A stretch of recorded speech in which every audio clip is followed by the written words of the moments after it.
حضور نے ارشاد فرمائی وَيَكْسُرَ شُرْبَ الْخَمْرِ، اور شراب پینا عام ہو جائے گا۔ یہ قرب قیامت کی علامت ہے۔ آج ہماری ایلیٹ کلاس میں اور ہمارے آیان حکومت، آیان سلطنت اور سیاستدانوں اور جو ہے وہ عالی نسب خاندان جو شمار کیے جاتے ہیں، ان میں شراب پانی کی طرح سمجھی جاتی ہے۔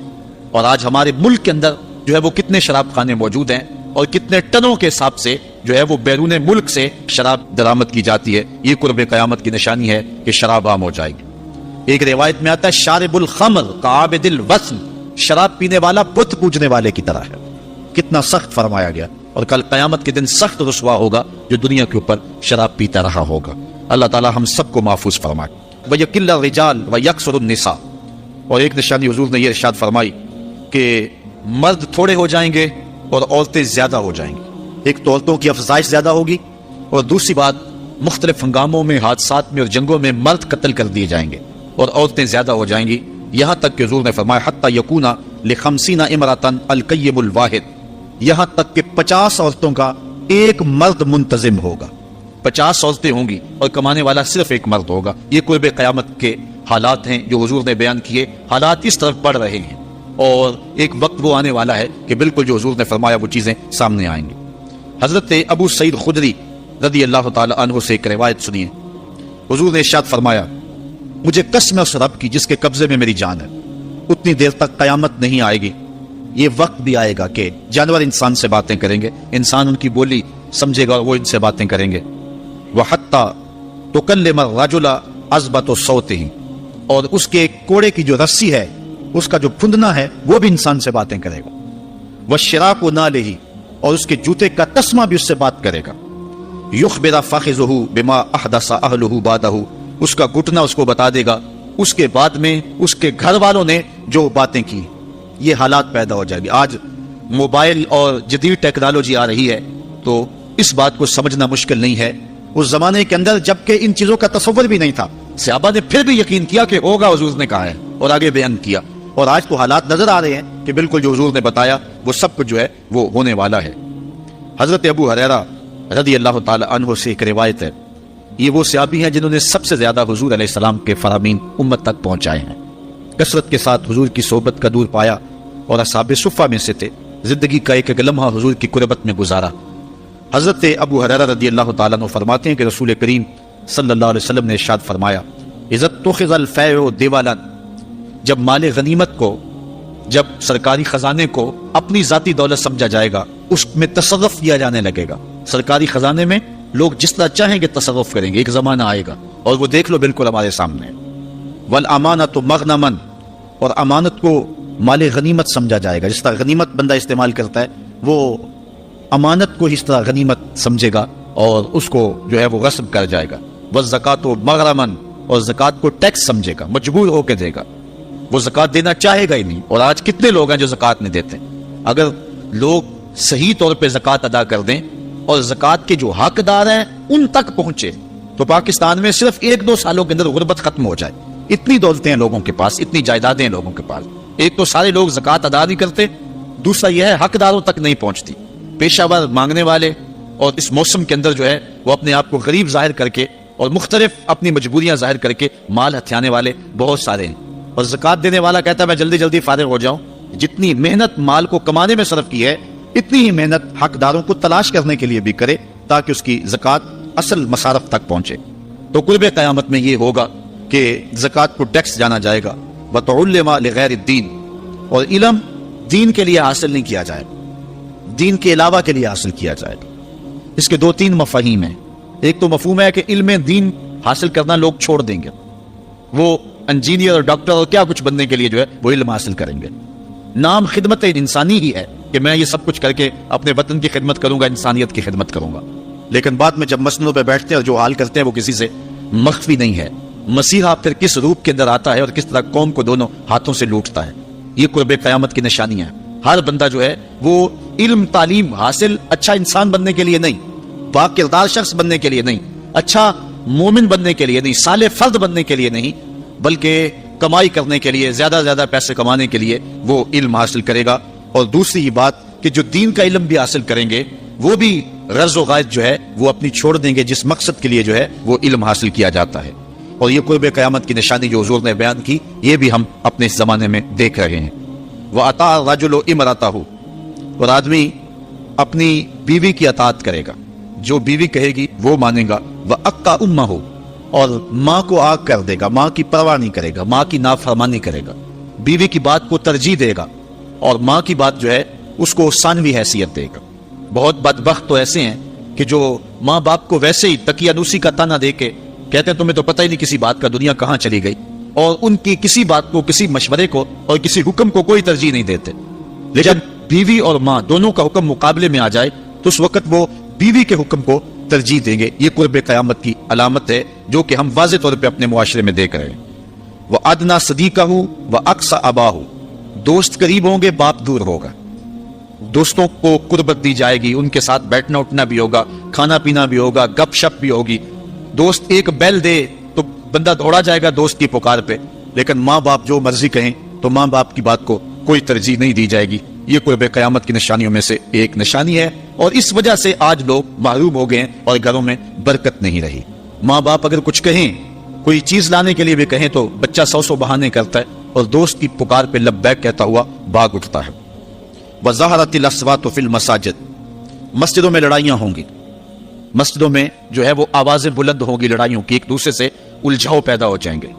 آج ہماری مسجدوں میں پنکھا بند کرنے سے لڑائیاں شروع ہو جاتی ہیں. یہ بالکل آپ کے قریب ایک شہر میں ہوا ہے، ایک آدمی قتل ہو گئے صرف اس معاملے میں کہ وہ ایک کہہ رہا تھا کہ لائٹ بند کر دو اور دوسرے نے کہا کہ میں نماز پڑھ رہا ہوں تو تم نے مجھے دیکھا نہیں، اور اس بات پہ لڑائی شروع ہوئی حتیٰ کہ فائرنگ تک نوبت پہنچی اور ایک آدمی جو ہے وہ قتل ہو گیا. آپ نے اخبارات میں پڑھا ہوگا. تو جب نااہل لوگ ایسی مسجدوں کے اوپر اور ایسے مناصب کے اوپر بیٹھے ہوئے ہوں گے اور ہم لوگ ان کو منتخب کرتے ہیں تو پھر آپ قیامت کا انتظار کیجئے، پھر قیامت آنے میں کوئی دیر نہیں ہے. تو حضور علیہ الصلوۃ والسلام نے 2 لفظوں کے اندر قیامت کے بارے میں یہ بات ارشاد فرما لی. یہ میں نے آپ کو اپنے بچپن کی کہانی سنائی ہے، لیکن اس دور کی کوئی ایک کہانی ہو تو میں آپ کے سامنے رکھوں. اس دور میں تو جو عالی مرتبت مناصب کے اوپر بیٹھے ہوئے انہیں سورہ فاتحہ تک نہیں آتی، سورہ اخلاص تک نہیں آتی ہے. تو اب بتاؤ کہ یہ قیامت کے قرب کی علامت ہے کہ نہیں ہے؟ آپ دیکھیں جس تخت پہ بھی، جس تاج پہ بھی اور جس مسند اور منصب پہ بھی جو موجود ہے، کیا وہ اس کا حق ادا کر سکتا ہے یا اس کی اہلیت رکھتا ہے؟ وہ کیا کسی شاعر نے کہا تھا کہ ہر شاخ پہ الو بیٹھا ہے، انجام گلستاں کیا ہوگا؟ اور رومی نے اپنے زمانے میں کہا تھا کہ سگ وزیرو گرگ میرو موشرا درباں شود این ارکان سلطنت ملک را ویراں شود. یہ ایک دردناک کہانی ہے، لیکن قیامت کی نشانیوں کے حوالے سے آپ اس بات کو سمجھیں اور حضور علیہ السلام کے فرمان کی روشنی کے اندر ہم اپنے حالات کا جائزہ لیں. حضرت انس رضی اللہ تعالی عنہ سے ایک روایت ہے، کہتے ہیں سمعت رسول اللہ صلی اللہ علیہ وسلم یقول، میں نے حضور علیہ السلام کو فرماتے ہوئے سنا ہے. یہ حضرت انس رضی اللہ تعالیٰ عنہ وہ صحابی ہیں جنہوں نے 10 سال تک حضور کی نوکری کی ہے، اور کہتے ہیں 10 سال میں ایک بار بھی ایسا نہیں ہوا کہ حضور نے مجھے اف بھی کہا ہو. کہتے ہیں کبھی ایسا ہوتا کہ میرے ہاتھ سے کوئی برتن ٹوٹ جاتا، ازواج مطہرات جو ہیں وہ اس پہ ناراض ہونے لگتی تو حضور علیہ السلام روک دیتے، فرماتے اسے کچھ نہ کہو، اس برتن کی عمر ہی اتنی لکھی ہوئی تھی، یہ اتنے عرصے کے لیے ہی پیدا کیا گیا تھا. تو آقا کریم علیہ السلام نے جو ہے وہ ازواج مطہرات کو بھی روکا کہ وہ مجھے جھڑکے نہ. خدمت رسول اللہ صلی اللہ علیہ وآلہ وسلم 10 سنین، میں نے پورے 10 سال حضور کی نوکری کی ہے. بلکہ جب آپ کہیں گے کہ حضور کے خادم کا نام کیا ہے، سارے صحابی حضور کے خادم ہیں، لیکن نام حضرت انس رضی اللہ تعالی عنہ کا آئے گا. یہ حضور علیہ السلام کے خادم خاص ہیں اور حضور سے بہت ساری باتیں انہوں نے سنی ہیں. تو ان باتوں میں سے ایک بات کہتے ہیں سمیت رسول اللہ صلی اللہ علیہ وسلم یقول، میں نے رسول کریم صلی اللہ علیہ وسلم کو کہتے ہوئے سنا، ان من اشراط الساعۃ ان یرفع العلم، قیامت کی نشانیوں میں سے ایک نشانی یہ ہے کہ علم اٹھا لیا جائے گا، جہالت پھیل جائے گی، علم اٹھا لیا جائے گا. آج لفظ زیادہ ہو گئے، انفارمیشن زیادہ ہو گئی ہے، لیکن جس کو علم کہا جاتا ہے، جو مومن کے سینے کا جمال اور نور ہے، آج وہ اٹھا لیا گیا ہے. آج لوگ کہتے ہیں جی جتنا علم آج ہے اتنا علم پہلے تو نہیں تھا. آج کوئی غزالی دکھاؤ، کوئی رازی دکھاؤ، کوئی رومی دکھاؤ، کوئی احمد بن حنبل جیسا شخص دکھاؤ، کوئی محمد بن حسن شیبانی جیسا شخص دکھاؤ، کوئی امام ابو حنیفہ کے نالین کی خاک جیسا شخص بھی دکھاؤ.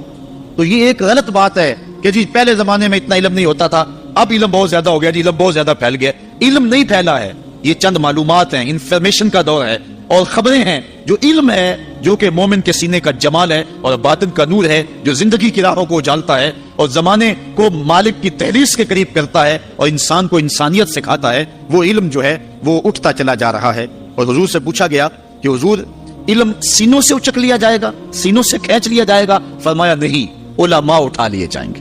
جب علماء فوت ہو جائیں گے تو ان کی جگہ اس درجے کے لوگ نہیں آئیں گے، پھر زوال پذیر سلسلے ہوتے چلے جائیں گے، علم اٹھا لیا جائے گا۔ جب سینے علم سے خالی ہو جائیں گے تو پھر قیامت آ جائے گی۔ اس لیے حضور علیہ السلام کا فرمان ہے، کائنات کی ہر شے علماء کی زندگی کی دعائیں مانگتی ہے، حتی الحیتان فی البحر، یہاں تک کہ سمندروں اور دریاؤں کے اندر مچھلیاں بھی علماء کی زندگی کی دعائیں مانگتی ہیں۔ انہیں پتا ہے علماء ہیں تو کائنات مارز وجود میں آئی تو موجود رہے گی، اگر علماء نہیں ہوں گے تو کائنات جو ہے وہ بالکل قیامت کا شکار ہو جائے گی۔ تو پہلی چیز حضور نے ارشاد فرمایا ان یرفع العلم، علم اٹھا لیا جائے گا، ویکثر الجہل، اور جہالت عام ہو جائے گی۔ علم کی جگہ جو ہے وہ جہالت عام ہو جائے گی۔ آج علماء نہیں رہے ہیں، آج ہم جو ہے وہ انحصار کرنے لگے ہیں چند ٹیلی ویژن چینلوں پہ، اور اس کا نتیجہ کیا ہے کہ مختلف چینلز کے اوپر بیٹھے بہت سارے لوگ گمراہی پھیلا رہے ہیں۔ یہ ایک الگ داستان ہے، ایک الگ کہانی ہے کہ کس طرح سے علم کا گلا گھونٹا جا رہا ہے اور کس طرح جو ہے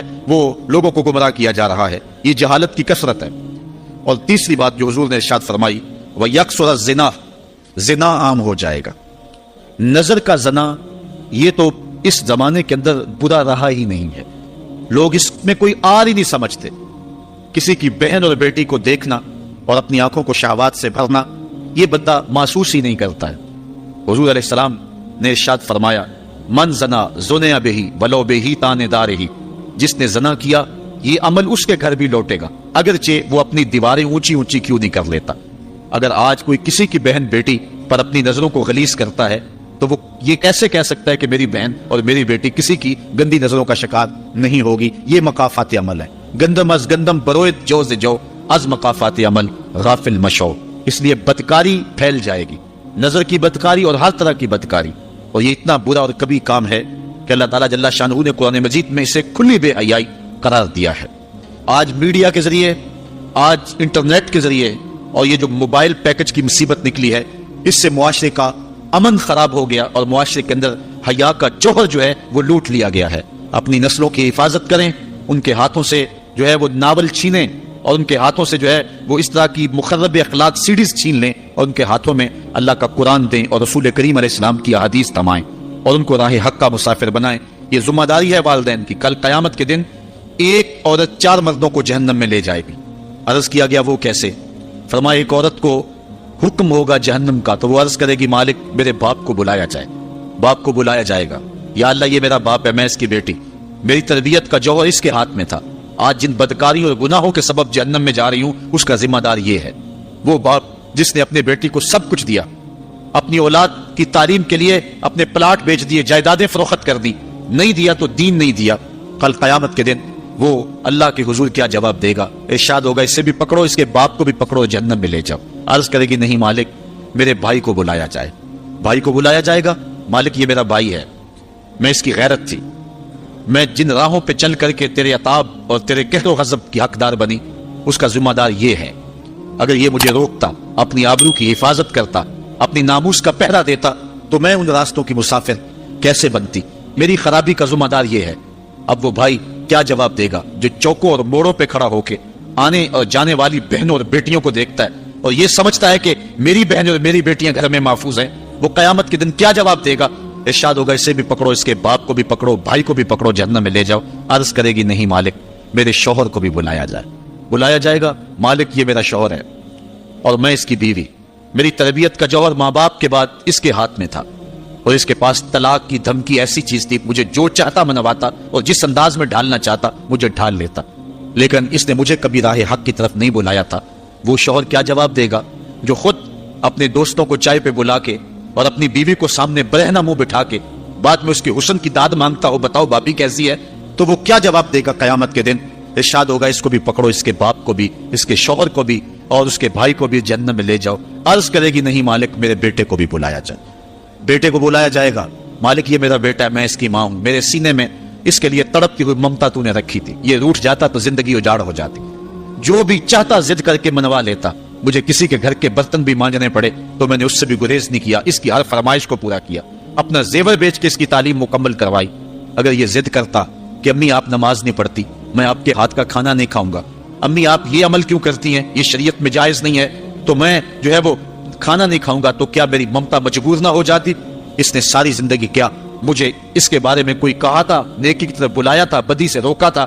جس بیٹے نے اپنی ماں سے ہر ضد پوری کروائی ہو تو اس نے صرف دین کے بارے میں کوئی ضد نہیں کی ہے، تو وہ کل قیامت کے دن کیا جواب ہوگا؟ ارشاد ہوگا اسے بھی پکڑو، اس کے باپ کو بھی پکڑو، اس کے خامند کو بھی پکڑو، بھائی کو بھی پکڑو، بیٹے کو بھی پکڑو، اور پانچوں کو گھسیٹ کے جہنم میں لے جاؤ۔ فرمایا ایک عورت 4 مردوں کو قیامت کے دن جہنم میں لے جائے گی۔ اس لیے میں اور آپ آج دیکھ لیں کہ ہمارا آخرت کا معاملہ کیا ہونے والا ہے اور ہم نے اس دنیا کے اندر کس طرح اپنی حفاظت کرنی ہے۔